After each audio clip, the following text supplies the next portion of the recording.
తొందరపాటు మాట తిట్టు. ఎవరినైనా మన బంధువుల్ని మిత్రుల్ని నీలాపనిందలు వేసి తిట్టే ముందు బాగా ఆలోచించుకోవాలి. అలా అనవసరంగా నిందించిన వాళ్ళు రామాయణంలోనే బాధలు పడ్డారు మహానుభావులు, మామూలు వాళ్ళు కాదు.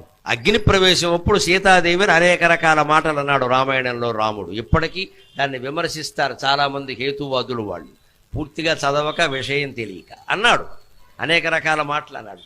భర్తగా నిన్ను కాపాడాను నేను, నీ ఇష్టం వచ్చిన చోటుకి వెళ్ళొచ్చు అన్నాడు. అంతకంటే అవమానం ఉందా? ఆ మాట ఎందుకు రాముడి నోట వచ్చిందో తెలుసా? సీతాదేవి ఇంచుమించు అంత మాటనే లక్ష్మణుడిని అందమ్మ. గమనించండి, రామాయణం చదవకుండా మాట్లాడకండి.